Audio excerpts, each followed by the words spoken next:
Então, continuando nesse nosso projeto, né, de ler a Bel com o Paulo, enfim, tudo que ela vai falando tem muito a ver, né, com a discussão que ele traz. Como eu estou vendo o slide agora, gente, eu não estou conseguindo ver vocês. Então, se vocês quiserem falar comigo, vocês falem pelo microfone, tá? Se vocês escreverem no chat ou levantar a mãozinha aí, eu não vou conseguir ver vocês, é só usar o microfone. E são 3 slides só, tá? Então, ó, essas expressões que eu peguei, elas estão a partir da página 18 e elas vão até a página 36, que é o fim do capítulo 1. Então, eu fiz meio que um fichamento, mas ele não é ponto a ponto, são aspectos que eu achei que seria interessante a gente amarrar antes de concluir o capítulo 1. Então, primeiro, lembrar dessa ideia, que é o título do capítulo, que é a Bell Hooks está propondo uma pedagogia engajada, né? Ela vai trabalhar com esse conceito durante bastante tempo na sua obra, né? É importante uma pedagogia feminista, é importante uma pedagogia crítica, é importante uma pedagogia como prática da liberdade, uma pedagogia anticolonial, mas ela também usa essa definição de uma pedagogia engajada, esse conceito, né, para pedagogia engajada, e vai definindo isso a partir das narrativas que ela constrói. Isso é muito importante, gente. Nas narrativas da Bel, quando ela vai contando as coisas sobre a vida dela, ela não está só nos contando histórias sobre a vida dela. Ela está trazendo conceitos e definindo conceitos a partir das histórias que ela narra para a gente, né? Das narrativas que ela traz. Isso é uma espécie de metodologia que ela cria para poder fazer a exposição dela. O primeiro ponto que eu acho interessante, né, a partir da página 18, é que ela diz que essa pedagogia engajada ela tem que ter uma ênfase no bem-estar, ou seja, ensinar e aprender tem que ter a ver com bem-estar, tem que fazer bem. Então, hoje mesmo, quando a gente começou a conversar aqui, a gente estava falando, né, estava conversando com a Terezinha, os outros foram chegando, e a gente estava justamente falando sobre isso, a gente está tentando se fazer bem, no meio de um momento tão difícil, né, com tanto sofrimento, com tantos problemas, que vão da intensificação de determinadas atividades, ao sofrimento por conta da morte, à dificuldade por conta de questões financeiras, ao cuidado com pessoas doentes, a nossa preocupação com o país e etc. e tal. E, ao mesmo tempo, a gente está fazendo uma escolha aqui de que o que nós estamos estudando tem a ver com isso. E, gente, quando eu escolhi a Bell Hooks para acompanhar o Paulo Freire, eu pensei nisso também, porque ela traz uma leveza para a coisa, assim, ela é doce, ela é acolhedora, dá vontade de ficar no colo dela, assim, pelo menos eu tenho essa sensação, né, acho que aos pouquinhos, muitos de vocês vão ter essa sensação também.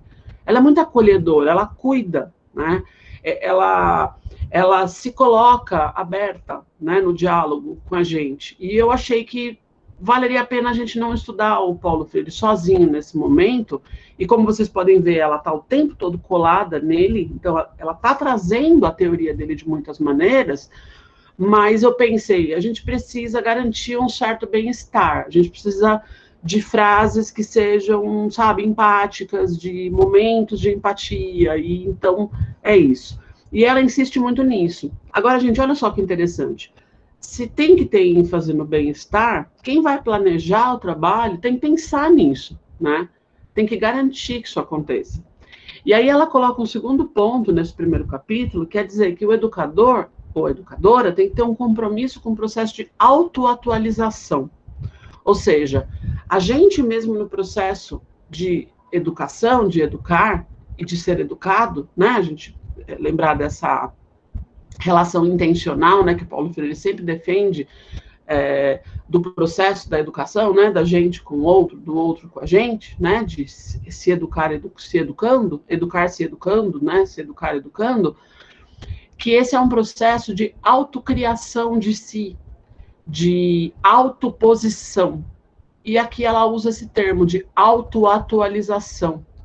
O tempo todo a gente está se autoatualizando, a gente está se fazendo, a gente está se criando como coisa outra. E a gente tem que projetar isso, a gente tem que pensar em como é que vai fazer isso. Ela vai dizer uma outra coisa que é muito bonita. O professor é um profissional da assistência, assim como o terapeuta, né? O professor é um profissional da assistência. e deve ter sua atividade dirigida primeiro para ele mesmo. Ela cita, inclusive, um autor.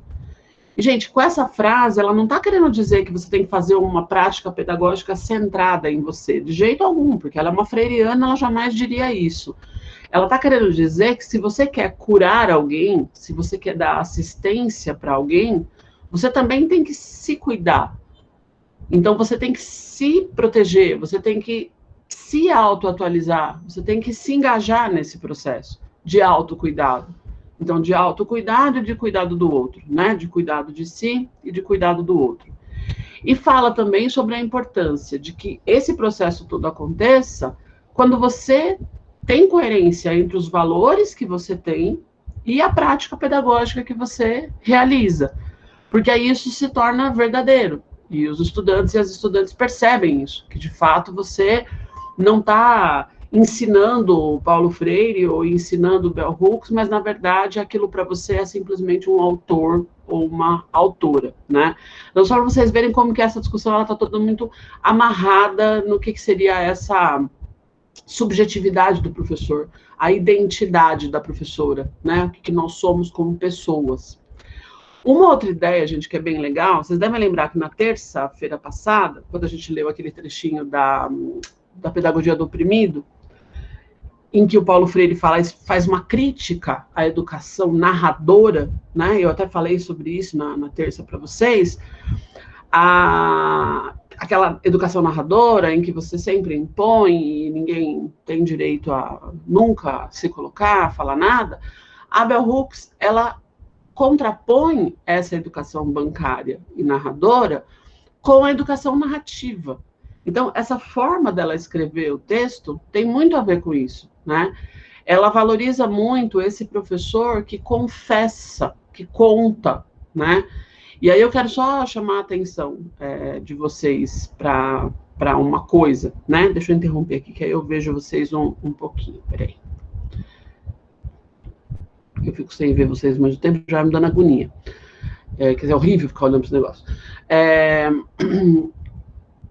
A gente estava conversando sobre o quê, gente, hoje, quando a maioria de vocês estavam chegando aos poucos, né? A gente começou a conversar. Primeiro eu comecei, a Terezinha estava me contando sobre a situação dos professores da rede municipal, sobre salário, sobre desconto, sobre a greve. Eu falei um pouco sobre a situação da UFABC. Depois a gente começou a falar um pouco sobre os problemas da vida, né, no geral, do país. E quando vê, eu estava falando para todos vocês sobre a situação com o serviço doméstico, certo? A gente estava conversando sobre isso, né? A maioria de vocês pegou a gente falando sobre esse assunto. O que é isso, gente? É só papo de pré-aula? Não é, gente. Não é só papo de pré-aula, né?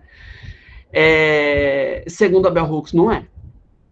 Nem Paulo Freire. Porque a gente está se conhecendo, gente. Vocês entendem? Isso é muito importante. Quando eu estou aqui com vocês, pensa bem, gente, até há 3 semanas atrás, nós estamos no nosso 4º encontro, né? Sei lá, vamos pegar um caso, pegar um caso, acho que de todos vocês que estão aqui, não sei se a Marília já está aqui, mas tem várias pessoas aqui que eu já tinha visto há mais tempo, sei lá, a Cleide, por exemplo, a gente se via nas reuniões aí, desde o ano passado, né, Cleide? Várias reuniões. A gente não falava sobre coisas do tipo o tamanho da minha pia e como eu tô irritada de ter que ficar lavando louça o dia inteiro, porque como eu tô em casa, eu vejo a pia cheia de louça e tem que lavar a louça, porque tava brincando, falando com as meninas que antes eu não via, né? Não que eu não lavasse, eu lavava toda hora, mas eu não estava em casa toda hora, então a relação com a louça era outra, né? E a gente hoje, quando eu cheguei, a gente tava falando justamente nisso, né? Gente, isso é só conversa de pré-aula? Não nessa pedagogia aqui, gente, que a Bell Hooks e o Paulo Freire defende. Porque até algum tempo atrás, até um ano atrás, a Cleide é a presidente da UNAS, a Suzy é a professora da UFABC. Até 4 semanas atrás, a Suzy é a professora da UFABC e vocês estão em diversas instituições, em diversos projetos. A gente tem que arrumar um jeito de quebrar esse distanciamento, ainda mais agora, com esse distanciamento gigantesco que a gente já está. Que seja com a pia cheia de louça. Alguma coisa, certo? E é sincero, eu tô realmente incomodada com a louça, entendeu? Não é recurso falso, ou seja, é verdade. E vocês também, quando me contam algumas das coisas que vocês estão passando, o que é isso, gente?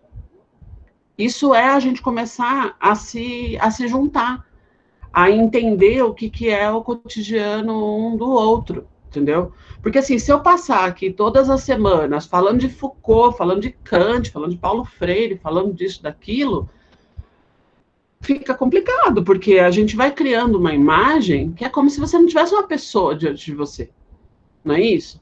Né? E a gente sabe que muitas vezes, gente, a relação de conhecimento ela é construída justamente sobre essas bases. Né? Tanto o Paulo Freire quanto a Bel, eles sabem que é muito importante a gente discutir teoria, a gente avaliar dados, a gente se debruçar sobre uma pesquisa. É claro que isso é importante, né? Só que eles não ignoram a dimensão subjetiva disso tudo, de você entender que são seres humanos que produzem tudo isso. A gente não está fora, né, do mundo, a gente está no mundo. Então, muita coisa, gente, que se faz dentro desses espaços, e vocês sabem muito bem disso, porque muitas e muitos de vocês já vêm, né, em contato, principalmente com o Paulo Freire há muito tempo, tudo isso é recurso pedagógico, gente. Tudo isso é recurso pedagógico. Tudo isso. E a gente precisa,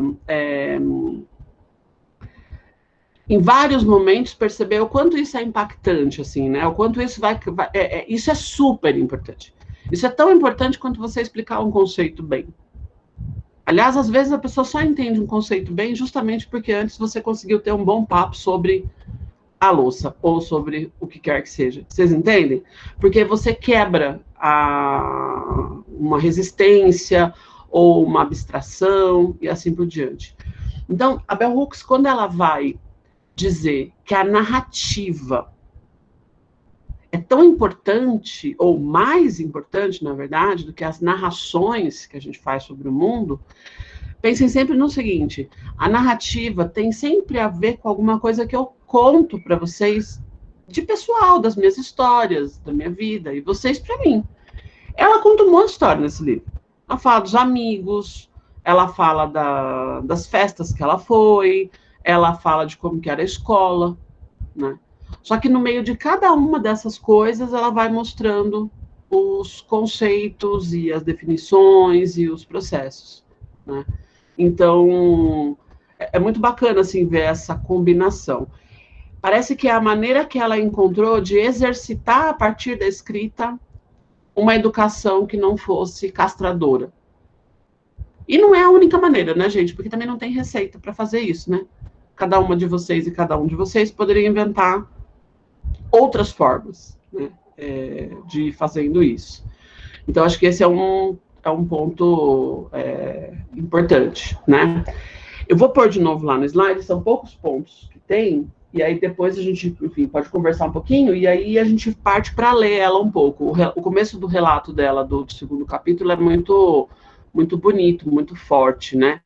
Ó, acho que vocês já estão conseguindo ver de novo, né? Já pus aqui no slide. Se vocês não estiverem vendo, vocês me avisam. Então, é isso que quer dizer o que eu pus aqui, né? Essa educação narradora, que é o que o Paulo Freire critica lá na pedagogia do oprimido, e isso que ela está propondo aqui, que seria uma educação partindo das narrativas.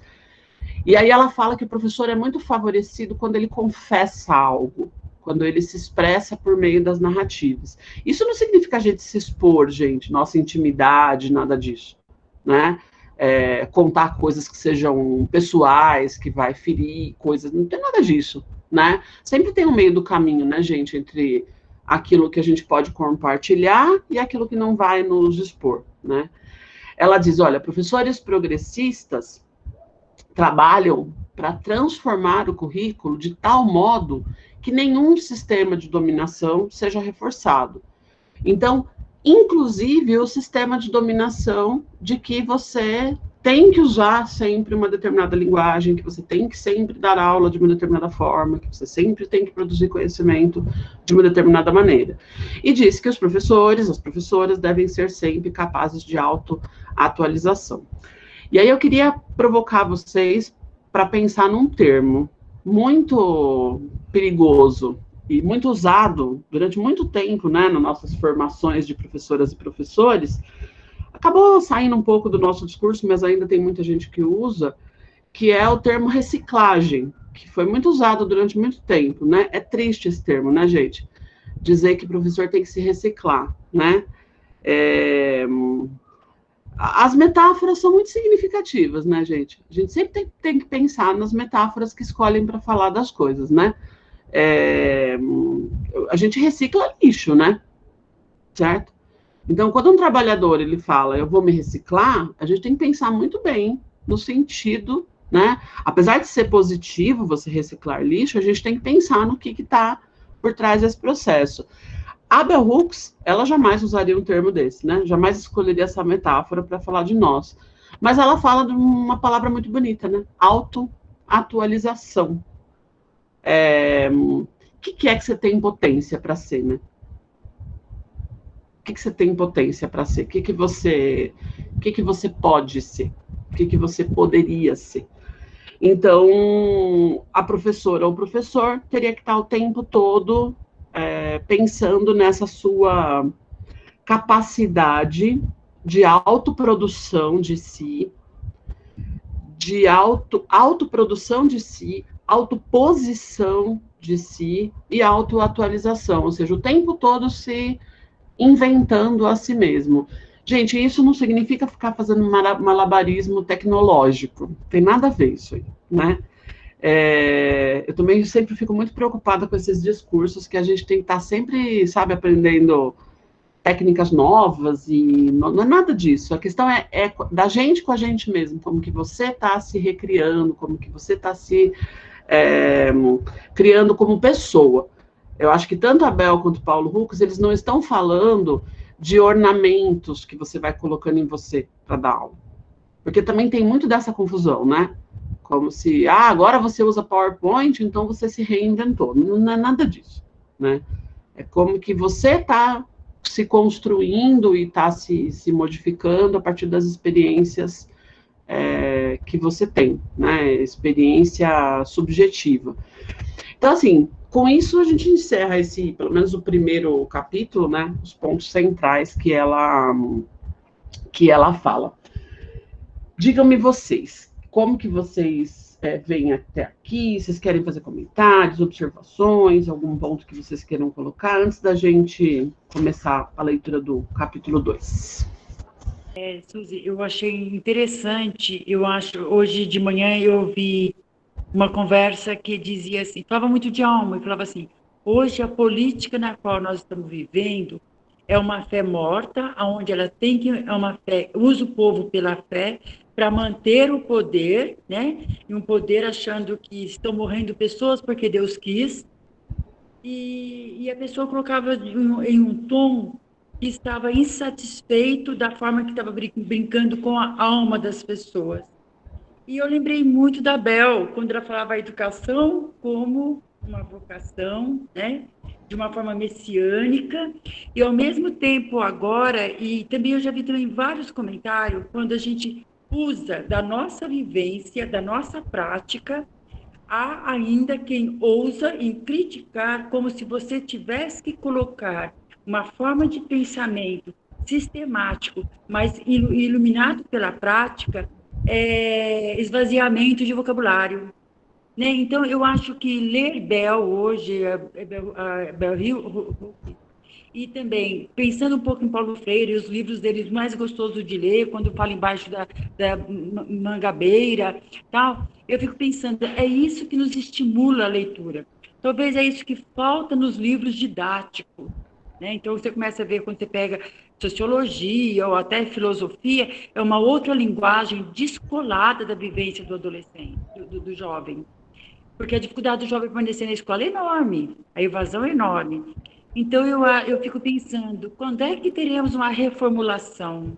De que forma? Porque o professor tem que ser criativo, quando a Marília trouxe com muita clareza, a Vanessa, né? Essa criatividade que vai além do que está escrito no livro. Né? Então, me chama muita atenção como educadora popular, como militante por uma luta de democracia, que democracia é esta, e de como uma democracia que tem que partir pela educação, né? A linguagem, essa linguagem fechada, rebuscada, técnica, cheia de vocabulários bem específicos, que só quando você fez um curso inteiro você consegue entender, ela é uma das maiores formas de dominação que já foram inventadas. Porque é assim para que as pessoas não tenham acesso ao conhecimento. Ela não é assim porque essa é a única forma que o conhecimento seja transmitido. Ela é assim para que o conhecimento continue sendo exclusivo de poucos. Ela é uma forma de distinção social. E é por isso que, assim, a gente, eu estou dizendo o nosso grupo aqui, espero que isso mude para as próximas gerações, mas a gente tem a tarefa de dar conta das duas coisas. A gente tem que dar conta de poder trazer bell hooks e falar, olha, dá para falar de outro jeito, sim, dá para levar para os jovens uma linguagem que seja mais acessível para eles se apaixonarem pelo conhecimento, mas a gente ainda tem que dar conta dessa linguagem fechada e hermética para poder traduzi-la, porque ela é desse jeito justamente para manter um determinado grupo com acesso ao conhecimento e o outro não. Assim como é também com o aprendizado dos outros idiomas. Vamos lá, gente, deixa eu continuar o contexto, então. Então, a Bel está nessa discussão toda, né? E ela vai voltar a essa história, gente. Primeiro porque isso mexe muito com ela, lógico, né? Eu já falei para vocês, ela defende uma educação antirracista. Isso está muito... tem muito a ver com o que ela defende. E tenho certeza que se Paulo Freire estivesse vivo hoje, estaria nessa luta hoje também.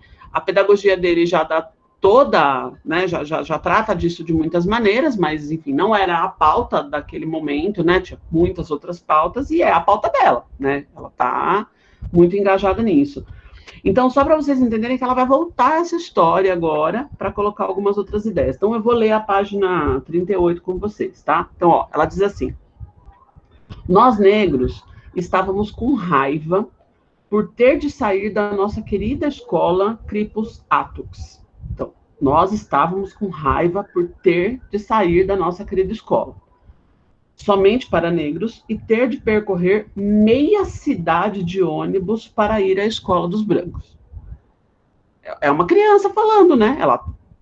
Alguém decidiu que agora ela não pode mais estudar na escola que ela estudava, que era perto da casa dela, que ela gostava de estudar lá, e agora ela tem que andar a cidade inteira para ir na escola do outro, né?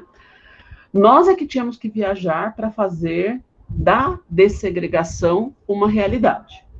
Tínhamos de renunciar ao que conhecíamos e entrar em um mundo que parecia frio e estranho. Não era nosso mundo, não era nossa escola. Não estávamos mais no centro, mas à margem, e isso doía. Foi uma época extremamente infeliz.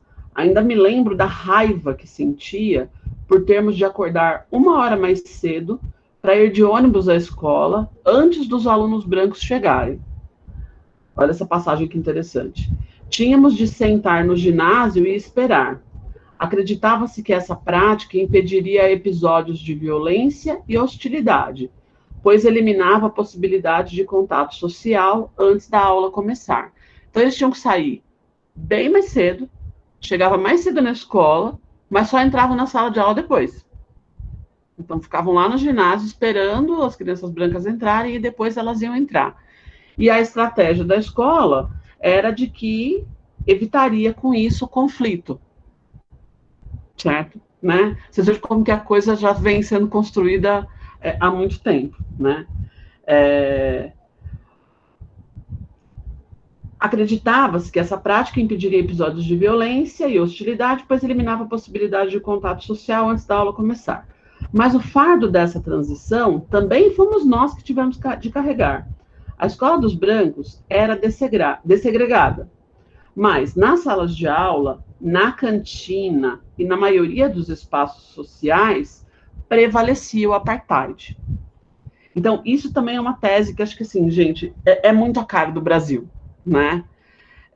Com todas as mudanças que a gente conseguiu fazer, que muitas vezes elas estão até dentro das instituições formalizadas de alguma forma, apesar da gente estar vendo um empenho gigantesco na destruição, né, enfim, do que foi conquistado, alguns espaços sociais não se alteraram, né? Então ela fala, a sala de aula poderia até ser dessegregada, mas e o resto? E o resto dos lugares? E o banheiro? E a cantina? E os outros lugares? Nesse lugar era o apartheid. Os alunos negros e brancos, que se consideravam progressistas, se rebelavam contra os tabus raciais tácitos que pretendiam sustentar a supremacia branca e o apartheid racial, mesmo diante da dessegregação. Os brancos não pareciam entender que nossos pais, assim como os pais deles, não estavam nem um pouco ansiosos para que tivéssemos contato social interracial. Aqueles entre nós que queriam fazer da igualdade racial uma realidade em todos os aspectos de sua vida, eram ameaças à ordem social. Então, é assim que ela começa o segundo capítulo. Aí eu vou pular um pedaço. Na página 41, bem no finalzinho da página, as 4 últimas páginas, ela vai dizer o seguinte: ciente de que vivemos numa cultura da dominação, então acabou todo esse relato, né, falou tudo aquilo em relação àquele contexto e tudo mais, ciente de que vivemos numa cultura da dominação, me pergunto agora, como me perguntava há 20 anos, quais valores e hábitos de ser refletem nosso compromisso com a liberdade? Vou fazer a pergunta de novo. Ciente de que vivemos numa cultura da dominação, me pergunto agora, como me perguntava há mais de 20 anos, quais valores e hábitos de ser refletem o nosso compromisso com a liberdade. Ok. Então, gente, o subtítulo do livro da Bell Hooks é o título do livro do Paulo Freire que a gente tomou aqui como base para o nosso trabalho, que é a Educação como Prática de Liberdade. A pergunta da Bell, ela é muito simples. Quais são os valores, as práticas cotidianas e quais são os hábitos que mostram que eu, de fato, tenho um compromisso com a liberdade? Porque, senão, não tem nada para falar sobre isso. Porque isso não é só uma palavra, eu tenho que ter uma vivência, né, que implica nisso, que significa isso. Quando eu parei hoje nessa parte, eu estou lendo tudo de novo, né, gente? Porque assim, eu já li esse livro várias vezes, eu já li os outros também dela, mas toda terça-feira, quando dá umas 5h30, eu pego o livrinho de novo, né, para separar umas coisinhas, para, enfim, poder ficar um pouquinho pensando como que a gente vai conduzir o nosso trabalho aqui. E hoje, quando eu estava pensando nisso, eu fiquei pensando, a gente está vivendo um momento de muita restrição, né, de liberdade, de várias maneiras. Acho que, não sei se vocês têm a sensação de outra época em que a gente viveu isso de maneira tão intensa. Acho que a gente tem pessoas com diferentes idades aqui, com diferentes, né, vivências e experiências, mas a gente está se sentindo muito restrito, muito impotente e muito amarrado. E aí eu queria propor para vocês, antes de responder a pergunta da Bell Hooks, e isso é importante num círculo de leitura, gente, é uma pergunta importante, é uma pergunta que não é só para ser lida, né? A gente precisa tentar responder essa pergunta dela. Que valores, que práticas e que hábitos que eu tenho que mostram que eu tenho um compromisso com a liberdade? Como que o meu ser, o meu existir se organiza para isso? Mas eu fiquei pensando que é um exercício que a gente faz muito na filosofia, e funciona muito bem, assim, funciona para mim e já funcionou para, enfim, umas centenas de milhares de alunos que eu já tive. Uma hora dessas eu conto para vocês as minhas experiências nas universidades privadas, daquelas que a gente tem, tipo, 1.000 alunos por semestre. Então, quando eu falo centenas de milhares, são centenas de milhares mesmo, né? A gente faz na filosofia, às vezes, o seguinte, quando você tem uma pergunta muito difícil para responder, e essa é uma pergunta simples de entender, mas ela é difícil de responder, concorda? né? Ela é simples de entender, difícil de responder. Quando você tem uma pergunta muito difícil de responder, você pode tentar responder o contrário dela. Ou seja, se você não está conseguindo, às vezes, responder a própria questão, você pode tentar pensar no contrário e ver se você consegue responder o contrário. Como a gente está num período de muita restrição de liberdade, eu fiquei pensando justamente da gente fazer uma breve reflexão sobre como a gente está comprometido com a ausência de liberdade ultimamente, como que a gente está comprometido com essa ordem que nos aprisiona de várias maneiras. Porque talvez a gente identifique no nosso comportamento, nos nossos valores e nas nossas práticas, o contrário disso, e consiga responder com mais honestidade, se sobrou algum compromisso, valor e prática de liberdade de verdade, né? E aí eu trouxe um pedacinho de um poema para vocês, eu vou projetar. É um trechinho só, é pequenininho, e eu imagino que até alguns de vocês conheçam. Deixa eu projetar aqui, que aí vocês podem ver também. Peraí. É só um pedacinho. E aí, a partir dele, acho que dá para a gente tentar pensar. Deixa eu colocar aqui só para ver se sai essa marca.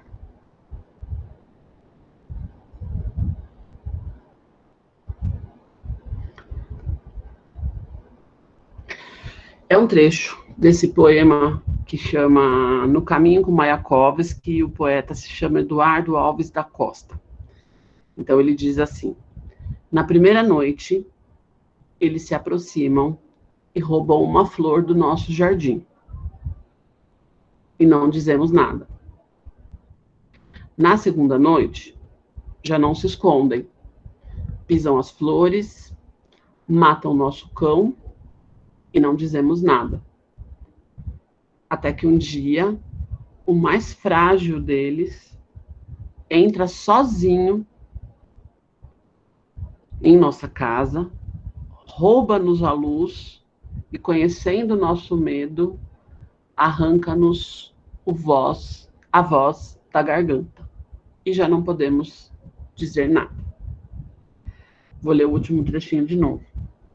Até que um dia, o mais frágil deles entra sozinho em nossa casa, falta um Mzinho aí, em nossa casa, rouba-nos a luz e, conhecendo nosso medo, arranca-nos a voz da garganta e já não podemos dizer nada.